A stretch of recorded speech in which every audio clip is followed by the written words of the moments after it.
The Cannonball Shootout is one of the most grueling races for funny cars only in the world. Now, a funny car is different from a dragster in a few ways. The wheelbase is shorter, which means it's harder to keep straight up the quarter mile. And the driver sits behind an engine which can have up to a massive 4,500 horsepower. Now, these engines are as trustworthy as a grenade with the pin out, so sitting with one of those between your legs takes a very special kind of racer. A carbon fibre or fiberglass replica body rests over the driver, the engine and the chassis, and there's an escape hatch in the roof of the car in case of an emergency. And in this class, there very often is one. The rules of the Cannonball are simple. Each driver has to complete 3 passes up the quarter mile, the times are added up, and the fastest 2 race head up in a final to make the full mile. Let's have a look at some of the qualifying in the Cannonball. Here's Stefan Jonsson from Sweden. Now, Stefan is in a nitro-burning funny car and is still very much a rookie in that class of vehicle, having done a lot of his apprenticeship, however, in alcohol funny cars back in the 80s. Now, he's running alongside Clive Michelle from Great Britain, a great favourite here at Santa Pod in the Hot Rod from Hell, the California kid car. Now, don't forget, these guys are looking for times. They're not looking to race, and they get to the top end. Stefan Jonsson runs a 6.709. Clive Michelle doing really, really well with the California kid, a 7.106. Well, we're just looking at Lex June there from Holland, a man who has stepped into funny cars for the first time in 1995, up against this man from Great Britain, our hope, John Spuffard with the Showtime Trans Am. Now, Spuff was the champion in 1992 and 1993, lost the championship to Harlan Thompson in 1994, is determined to get it back. But what sort of time is he going to run? He needs to be in the 5s, and he clicks off a 5.95, shuts the engine off well before the quarter mile, runs 181 miles per hour. Lex June, however, ran a 6.47. That was a career best for him. Here's our next pair coming out. And either one of these 2 guys can be the proverbial spanner in the works as far as the nitro cars are concerned. Nitro-burning funny cars are the ones who have all of the power and all the horsepower. But Urs Erbacher here from Switzerland and the opposing lane, Michael Kagarat from Sweden, can run times consistently down in the low 6-second bracket. And it's consistency that usually wins the Cannonball. Now, we're looking for 2 low 6-second passes from these 2 alcohol-burning funny cars. Erbacher in the left-hand lane, Kagarat in the right, snaking their way along the quarter mile. Now, let's just have a look at their time. 6.31 for Urs Erbacher. That's a turn up for the books. He goes quicker than Michael Kagarat at 6.37. Well, yet another alcohol funny car. This is Germany's Peter Cruz, running alongside the most winningest driver in the history of the Cannonball. This is American Harlan Thompson. He drives the Budweiser Dodge Daytona and has won the Cannonball Trophy no less than 5 times. Don't forget, this has only been in existence since 1981. And a man who won the 1994 championship, he's looking for another win this year. Now, consistency has never been Harlan's nickname. He's been out here once before, practicing. He's got a big crew with him. Al Segrini from America there, looking onwards. A man who knows everything there is to know about funny cars. Now, has the Bud Daytona been set up to run right this time? Clicks it off well before the end, runs through 6.075, 237 miles per hour. Looking good. This is Tony Baker from Great Britain. Tony in an ex-Jim Whelan Ford Probe. And the man doing the ecstatic burnout there in the right-hand lane. Hey, it's great to be back. This is Gary Page. Now, Gary was the winner of the Cannonball in his Panic funny car as long ago as 1983. And he is back driving a funny car we have seen here so many times before. Here he is. This is Gary Page driving Runa Field's Motorola-sponsored machine. And this car has run down into the 550s previously in the hands of Runa Field. Tony Baker, however, with his Ford Probe, is still very much a rookie driver in this class, having been one of the quickest outlaw anglers in the business. So they power away from the start line, and they record an 8.00 for Gary Page. Problems with the fuel line for him, and 8.17 for Tony Baker. So last year's winner Harlan Thompson is running behind England's John Spuffard after the first round. but anything can happen in the next 2 rounds. Now you've got a lot of hired guns with you this weekend. Who are they? Well, we have Bill Schultz from America and Elsa Greeny are both real top racers from over there, and both of them probably got 25, 30 years of experience. And they're personal friends of mine, so I bring them over as much as I can. Is this the one for you? Well, I hope so, yeah. It's been, I don't know what, 3 years or something. We had kind of bad luck. We usually qualify real good, and we're running good, but little things break and knock us out. But we always try, and we'll always be right there. And did you hurt anything in that last round? no, not at all. So looking good for tomorrow morning? Yeah, I think we're looking real good. Hopefully the track will come in a little better, and it'll zip right down through there. This is the guy who is determined to beat Harlan Thompson this year. John Spufford. He won in 92 and 93, had some bad luck and was knocked out in 94. He is in #1 spot after round 1. Will 95 be his year? John Spufford, you've got to be hungry for a win here this weekend. Yeah, we didn't do too good last year, so this year going to try and have the consistency we hope and prove it in the final. Now you've got one of the most experienced crew chiefs here amongst all the teams competing in the Cannonball. That's going to help you, Bob Jarrett. Yeah, Bob's been setting the car up. We had a small problem at the last race, which we found out. We've cured that. We went out and just put a pass on a new car yesterday, and we're quite happy. That 595, Bob Jarrett, your crew chief, seemed very choked up afterwards. Well, He's been in the game a long time. It's not like him to be choked up after a really good run. well, there's a lot of things. The engine is all brand new, so there's a lot of worry over new parts as usual. Now it's a used engine, so we can tune it up a bit and try and make it run a bit quicker. Now a win today would mean a lot to you, wouldn't it? Yeah, a win today would mean a lot to me. Now who are you most worried about? Harlan, of course, or not? Harlan's always a threat. He's got the potential power that we have, and you never know with Harlan. But then you've got Mickey as well. Mickey's got the consistency, and he needs one nitro car to have a bad run, and then you try to catch up is real hard. And it's a bit tenuous for you since you've got a brand new engine. It's a bit of an unknown. It was a bit of an unknown. Yeah, yesterday the first run was an unknown. Now it's a known thing. It's a worn-out engine, and that's it. We're just going for it again. Urs Urbacher from Switzerland is racing an alcohol Dodge Daytona in this year's Cannonball. He's currently running 3rd behind Harlan Thompson after the first round. How close have you come to a Cannonball win over the years? Because you've been in a few. How close? Yeah. Last Cannonball was 2 years, I think, or 3 years I was here. So I was #4 after the race. So you're no stranger to winning events. So, but you've never won a Cannonball before. I never win in Santa Pod, and that's why we come every time over here. We want to win a race in Santa Pod. Michael Kagarad, another alcohol competitor and previous Cannonball winner. Mickey Kagarad, you were in the final last year and just nipped at the post by Harlan Thompson. You've been in so many Cannonball finals before. You've won one, haven't you? Yeah. Any chance of winning today? I hope that, but Harlan and Spofok and the rest of the guys very hard to beat. But if you keep up your consistency like you always do, you manage to get into the final. Maybe. And just count on a nitro car going wrong. Yeah, it's very difficult to drive a nitro car, so... Now you've got the fastest funny car here in alcohol that's running in the Cannonball today. You've done 6:37 yesterday in the first round. Now you've done better than that because your personal best is a 6:05.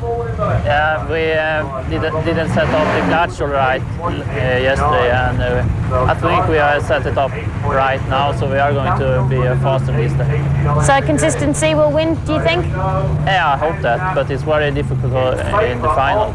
Lex June from Holland is a newcomer to funny cars, and this is his first Cannonball. You're racing in an alcohol funny car. Now you're one of the most inexperienced funny car drivers racing in the Cannonball today. Does that faze you at all? No, it's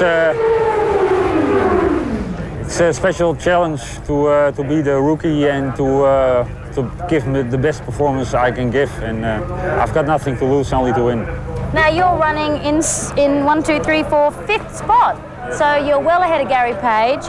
You're well ahead of Peter Cruz, who are old hands at the Cannonball. So you're doing really well. Yeah, and we were a little bit disappointing because if we had done a little bit better, we had grabbed, I think, 4th spot. But okay, we were happy with the 5th. it's okay. Now, you've run a 6:33 before. Yesterday was only a 6:47, so you can do better, and you know that consistency is the key in this race. Yeah, we can do better. We had some slight problems, technical, and I think today we will do better, and well, perhaps, you never know. And you'd be quite pleased if you got to the final?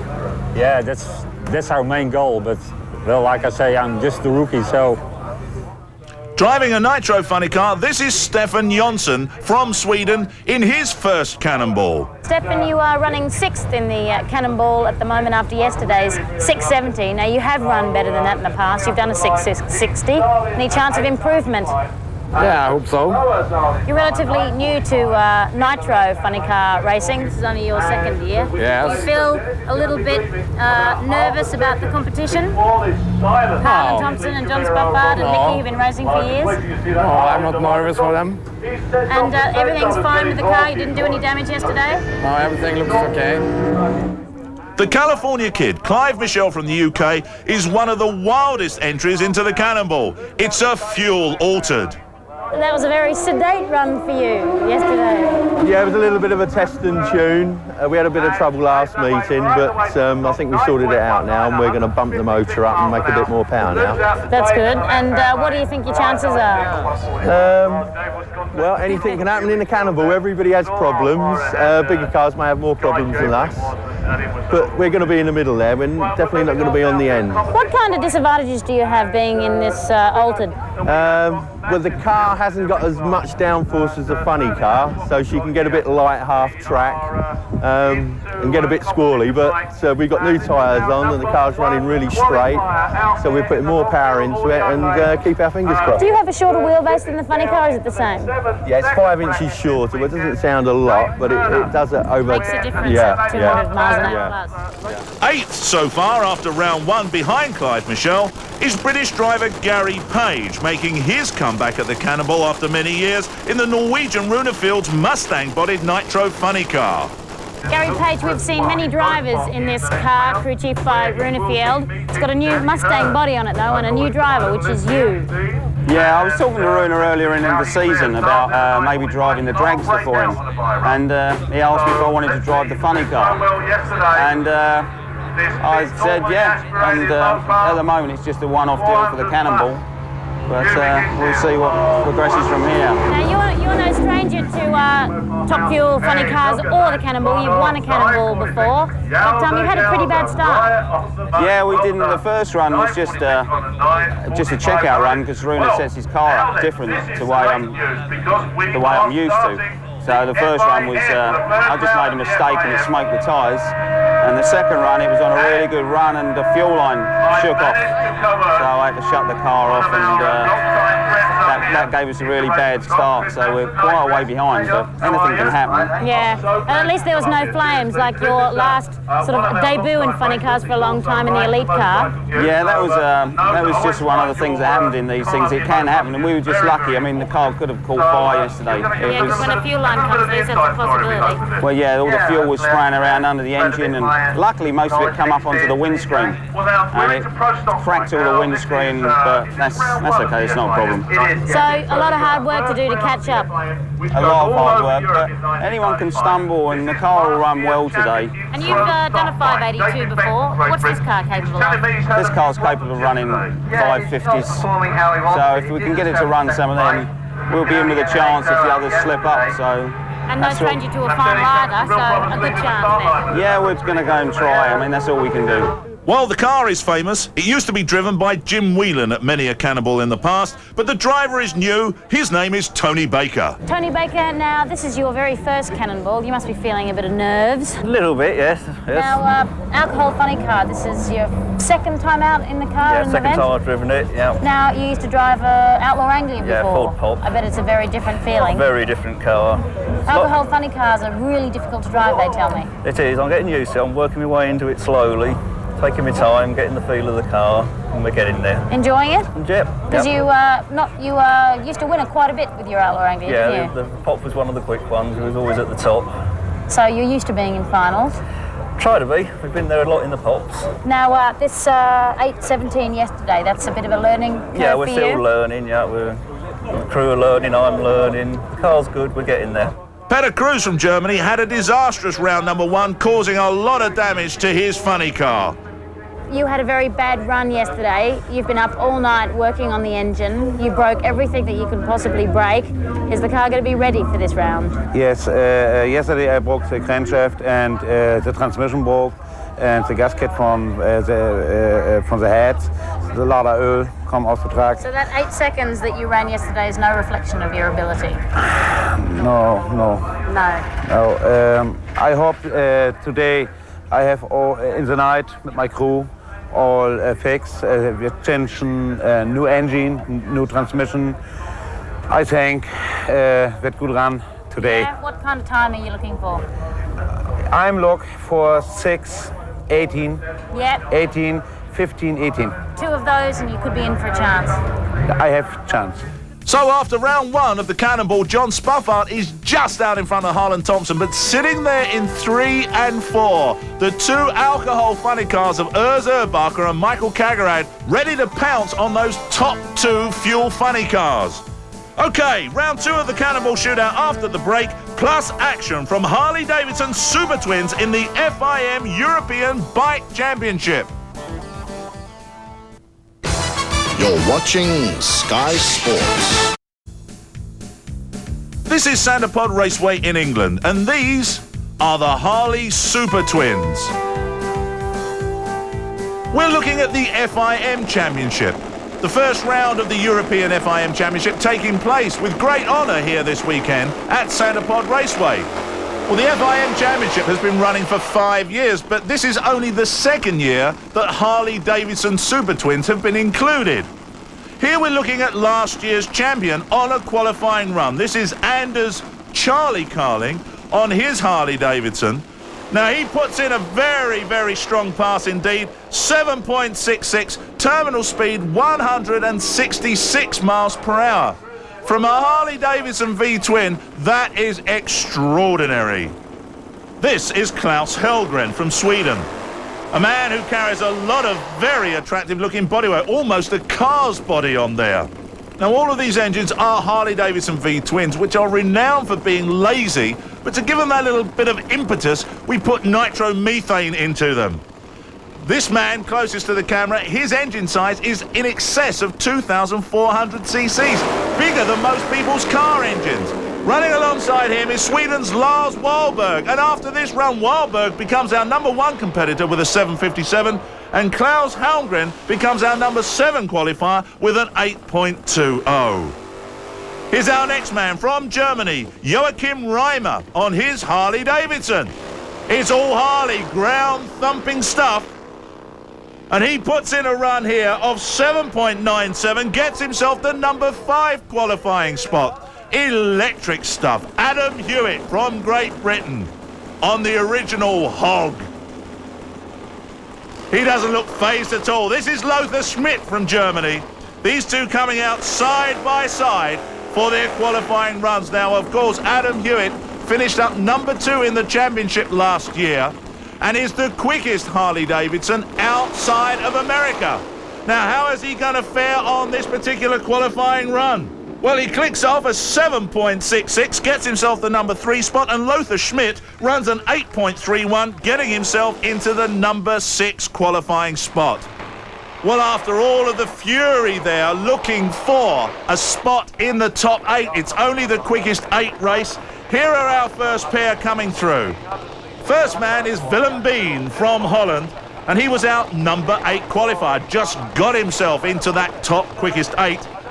He runs against the number 1 qualifier from Sweden. We've just seen this man put in his qualifying run, and Lars Wahlberg is a man who is looking for the championship in 1995.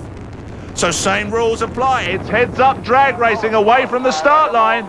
These two storming Harley-Davidsons lift off almost together, but it's Wahlberg who slices his way through that quarter mile, takes the win with a 7.98. Willem Bean losing out with an 8.43, a good time, but not quick enough. A lot of these Harley-Davidsons now running down into that 7-second bracket. Here's Germany's Joachim Reimer. He was our number 5 qualifier. And he's up against Ulf Nyland from Sweden. Now, Ulf ended up in the number 4 spot in qualifying with a time of 7.96. So on their qualifying times, there was just 1/100th of a second between them. This could be anybody's race, almost identical qualifying times.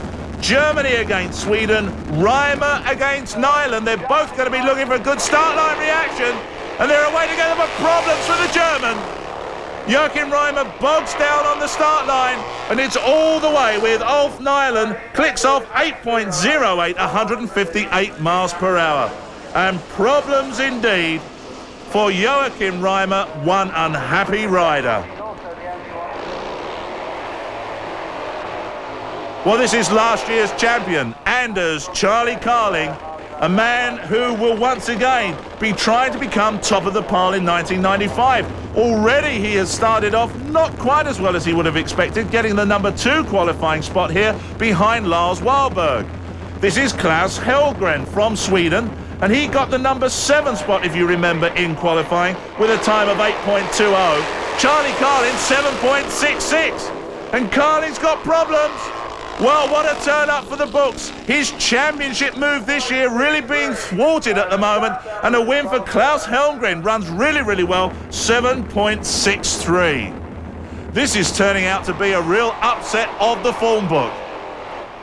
This is Germany's Lothar Schmidt, beautifully prepared machine.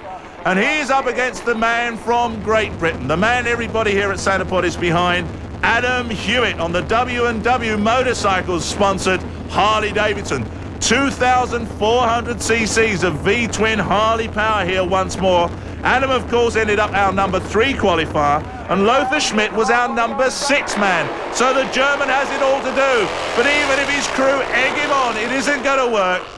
Hewitt is long gone. Runs a 7.70. Lothar Schmidt loses out with a 9.11. So this is how it looks after round 1. Wahlberg will be meeting Nyland. Hellgren will be meeting Adam Hewitt. Well, it's a real mix at the Cannonball, from funny cars to 2 wheels and back to 4 again. And this is the Alcohol Championship, the RAC British Alcohol Championship. And the man that has won this particular event for the last 2 years. This is Great Britain's Barry Sheevels. Now, Barry is becoming one of the most consistent runners in Top Alcohol. In fact, having run previously into the 5-second bracket. Here we see him qualifying alongside Kenny McCormack, Big Mac in his Nissan Funny Car. But Barry Sheevels stamps his authority on this particular event, clicks off our number 1 qualifying time at 6.39. Kenny McCormack runs a 7.97. Well, here's Dave Wilson, as always, a beautifully prepared machine, looking for a good qualifying time. Dave has got a new Keith Black engine in there, and he's still really sorting that out, but he clicks it off 6.56, 206 miles per hour, and that gets him the number 2 qualifying spot. Okay, we're into round number 1. This is Rob Turner from Higham Ferries, lives just down the road from the Santa Pod track. He's had a really horrible year. Destroyed his engine completely at the Easter meeting, but then from contributions from people here at the track, he's managed to buy an all-new engine. Barry Sheevels, we've already spoken about this man from Nottingham. He's out to retain the 1995 championship. He was the champ in 94, but he's up against an ever-improving Rob Turner. But Barry Sheevels makes no mistake on that run, gets quicker still, 6.26. Rob Turner will be happy though, he loses out but runs a 6.49. He's on the way back, and I wouldn't mind betting that by the end of the year we will be seeing Rob Turner right down into the low 6-second bracket. Here's our next pair coming round. This is Bernie Hepworth. We have seen Bernie in every type of car here at Santa Pod. Now he's in a Top Alcohol dragster against another rookie from Essex. This is Mick Gledo.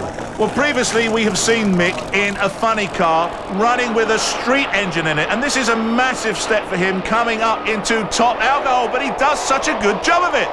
both of these guys classing themselves as rookie drivers, and it's Bernie Hepworth who gets to the top end first. Runs a 7.11 at 194 miles an hour, and that absolutely astounds him. He shuts down Mick Gleadow to a 7.52. But just look what these guys have to do to stop. Rather them than me, I tell you. Okay, here's our next pair coming out. This is Kenny McCormick against Dave Wilson. Well, Dave Wilson really looking to improve with his Krypton dragster. He ended up 6th in the championship last year. Looking for points this year. Big Mac was 4th in the championship with his funny car in 1994. Well, they're away together, and it looks to me as though Kenny McCormick is showing the old stage of the way. But it is Dave Wilson who gets to the top end first, 6.73 for him, and shuts down Kenny McCormick 7.60. But Kenny McCormick definitely left that start line first. Watch out, everybody. Kenny is on a roll in 1995. Well, because of the EEC regulations, we are now allowed to have overseas competitors coming along to flex their muscles in the British Championship. Quite amazing, that is. So in amongst our next pair, this is Frankie Bennett from Great Britain with his short wheel-based altered. We have got a man in a dragster from Switzerland. This is Peter Beck. Now, Peter is comparatively unknown to us here at Santa Pod, but he got the number 3 qualifying spot with a run of 7.08 and makes no mistake over Frankie Bennett from Essex, runs a 6.32 and shuts down Frankie's losing time of 8.01. Hey, watch out, Peter Beck is about. So in the next round, it's going to be Barry Shevels against Bernie Hepworth, and Dave Wilson taking on this very quick unknown quantity from Switzerland, Peter Beck. After the break, it's time for the awesome pro-modified door slammers and more funny car action from the Cannonball shootout. Stay with us.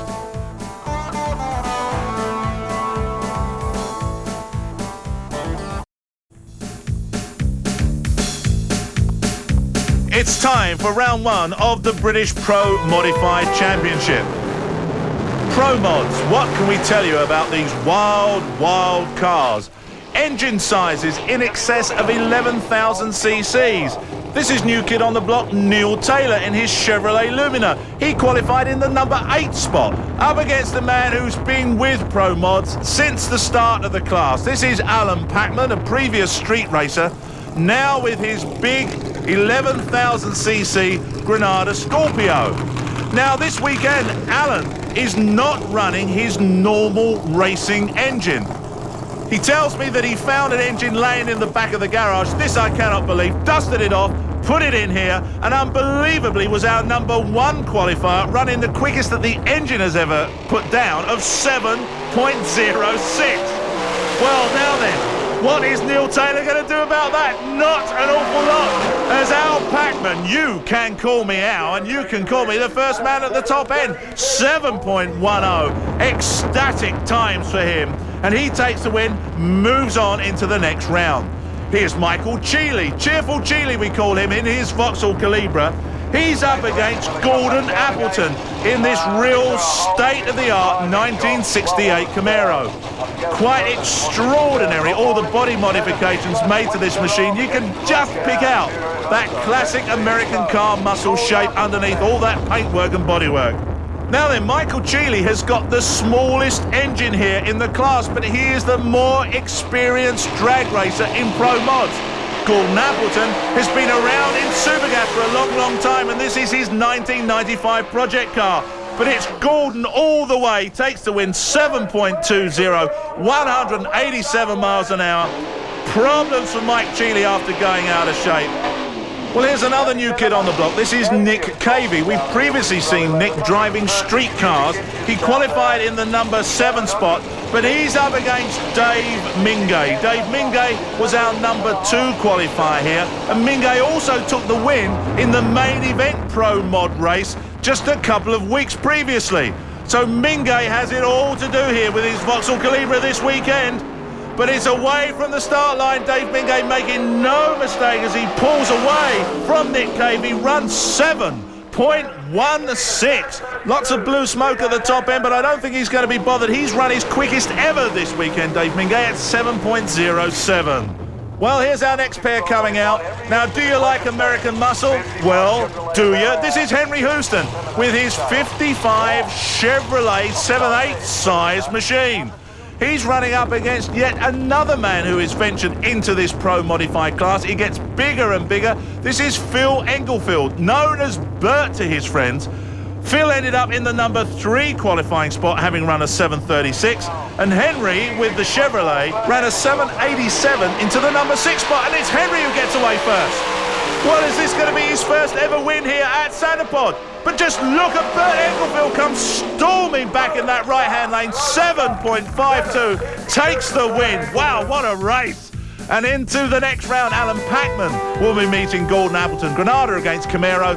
Dave Mingay against Bert Englefield. Calibra against Toyota Supra. Okay, here we go into round 1 of competition bike in the FIM Championship for 1995. The first pair sees Great Britain's Steve Woolett, a man who runs down into the 6-second bracket. This is phenomenal on two-wheel machines, in excess of 200 miles per hour.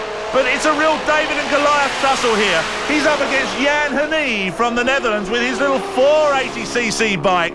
And that little machine, under 500, runs at 869. Incredible, but loses out to Steve Woolett, who stamps his authority over it all with a 7.02.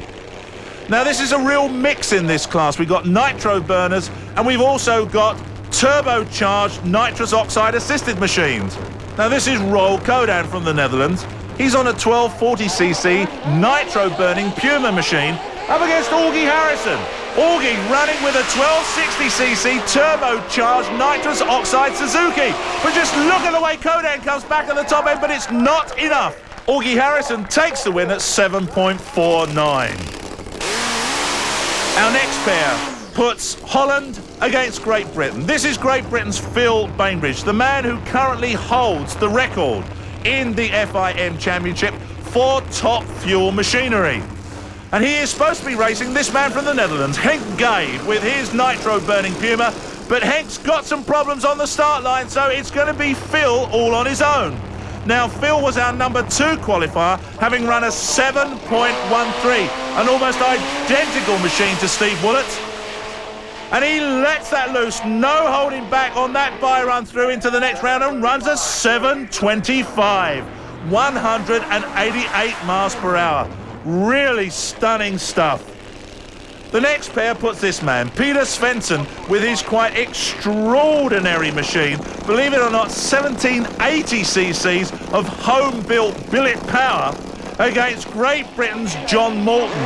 John Moulton, 1327cc's of Suzuki power. Unfortunately, no match for the Swede, Peter Svensson, who holds the record for elapsed time in the FIM Championship, takes the win, 7.35. So the next round's going to put Steve Woolett against Augie Harrison, Phil Bainbridge against Peter Svensson. There are 3 Brits in there and 1 Swedish rider.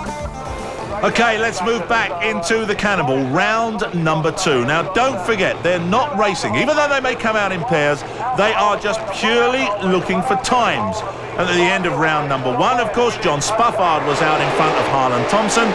Then it was Urs Urbacher, the man we now see burning out in his Dodge Daytona. And then it was Michael Kagerad with the Mustang.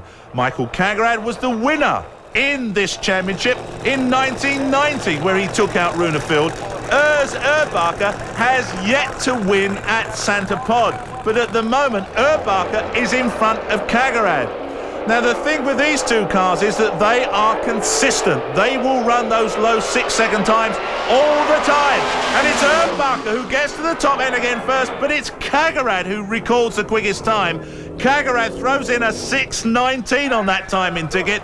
Urs Urbacher, 6.24. And those two end up, at the end of that particular run, with identical total times of 12.56 seconds. Here's Clive Michelle. Clive was sitting in the number 7 spot with the hot rod from hell. This altered after round number 1. and he's running alongside last year's champ Harlan Thompson. Now, Harlan Thompson was in second spot behind John Spuffard, but not a lot behind John Spuffard. Remember, he ran a 6.07.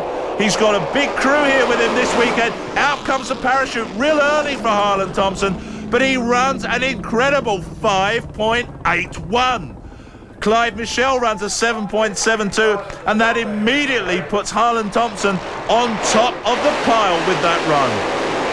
What are we going to see back from these two? This is John Spuffard from Great Britain leading after the first round, and John needs to run to stay in contention with Harlan Thompson at least 5.90. Now, in the opposing lane, the man who had an unfortunate incident in round number one, Gary Page, where that fuel pipe came off. Now, Gary really has got a lot of work to do here, but we know that he can do it. Gary Page, past Cannonball winner, makes driving funny cars look so easy. So here we go, side by side, looking for times, don't forget, and Spuffard right out in front there. Puts in a great, he was looking for a 5.90, runs 5.91.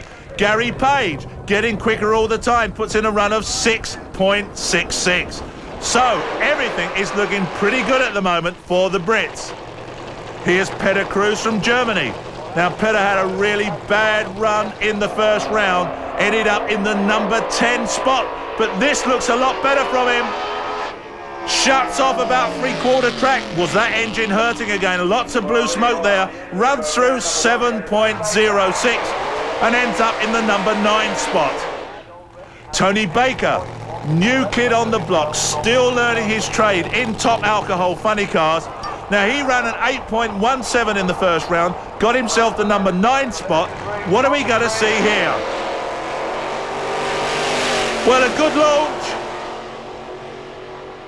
All the way through there, runs a 7, his first ever in this alcohol funny car. Well done, Tony Baker, 7.982, and ends up after round number 2 in spot number 10.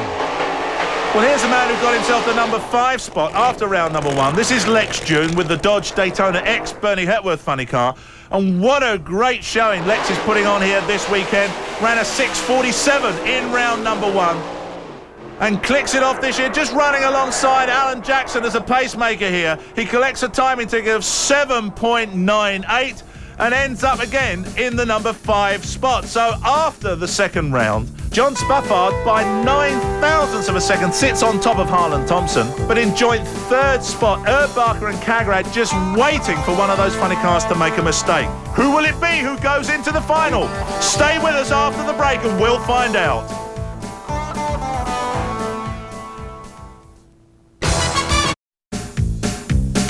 It's the Cannonball, it's Santa Pod Raceway, it's the start of June, American Independence Day. So it's right that we should be celebrating American Independence Day with the all-American sport drag racing. This is the Cannonball Shootout, round number 3. Looking for quickest times here, looking for the 2 cars with the quickest total time to go into a heads-up final race. Harlan Thompson, after round number 2, sitting in spot number 2 behind England's John Spuffard. Now this looks a good run from Harlan again. Those flames licking up the side. Once again, he clicks it off. And he runs a 5.79, clicking it off at least 50 yards before the finish line. What could that man run if he kept the power on right the way through? Maybe he's saving that for the final. He has got to be thinking now, Harlan Thompson, that he is in the final after that run. Gets quicker and quicker every outing. Here's our next pair from Great Britain, the California kid of Clive Michelle. After round number 2, Clive sitting in the number 8 spot with the altered, and Tony Baker with the Ford Pro sitting in the number 10 spot after round number 2. Both looking to put in good runs here. Don't forget, Tony Baker put down his first ever 7-second run here today, and he does it again, 7.93. Another low 7-second run for the California kid, but they have got to be considered to be out of competition. We're looking for the quickest 2. Well, once again, the 2 Brits coming out in the top fuel cars, side by side. Gary Page with the Motorola-sponsored machine, having problems with the clutch setup in Runefield's car. hops and steps on the start line, but a big explosion. Spuffard Showtime Funny Car explodes. Well, John Spuffard was looking for a 5-second run here to get into the final, to get himself out of the clutches of the alcohol cars. Look at the fury of that explosion there. The blower belt let go. And that's the end of that race for John Spuffard. He collects a timing ticket of 6.91. Well, that sets the benchmark for these two alcohol funny cars to shoot at. Now, for one of these two to get into the final with Harlan Thompson, we've got to consider that Thompson is in that final now. One of these two has got to run 6.22 seconds or quicker. Michael Kagerad from Sweden, Urs Urbacher from Switzerland. Both of these guys can run underneath that 6.22 mark, but can they do it now? This is where it counts the most. So side by side, the two alcohol funny cars then looking for a place in the final. All we can do is watch the times. They're almost side by side, but it's Kagerad. Michael Kagerad says, hey, I'm here. I want that championship again. He runs 6.20. So our two finalists on total time are Harlan Thompson from America in the top fuel funny car, Michael Kagerad from Sweden in the top alcohol funny car. Has Thompson been saving it for the final? I've been clicking off early the whole day, taking it easy, running, 190, 200 miles an hour. But we've been doing it to be conservative, and I don't think you have to run that hard to win this event. And we're racing against the alcohol cars that are very conservative, and we're coming out with twice the horsepower. We have to be conservative to keep up with them. But I think we can step it up and run fast whenever we have to, and I think we got a real good chance to win it. Here are our two alcohol funny cars. They were shooting at 6.22, but did they know before they started that race that that was the time they had to try and beat? Here's Michael Kagerad.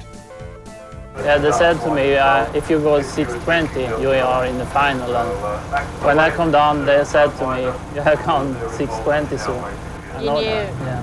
Well, we're moving into the next round of the RAC Top Alcohol Championship, and already that sky in the distance looking very, very dark and ominous indeed. Barry Sheevels finds himself against Bernie Hepworth in the next round. It's like everything else when you know, all forms of motor racing, you get good times and bad times, and yeah, we've encountered a few problems over the season. So you did a 6.26 in that last round, yep. And your mile per hour's come back? Yes. We're just trying, obviously, you know, we'd like to run close to the 5 seconds again, but we're just working on it. We're not quite sure about the clutch settings of the track at the moment, so we're just working a way through and try and get through gently. Yeah. Creep up on it like we did last season, and hopefully by the World Finals again we'll run a 5. Well, he is the master of understatement, Barry Sheevels, a man who he's just said ran a 5 in the World Finals last year, but he is definitely coming up onto a 5-second bracket time again for 1995. We've watched him run a 6.3, then a 6.2. Now here he is in this next round up against Bernie Hepworth.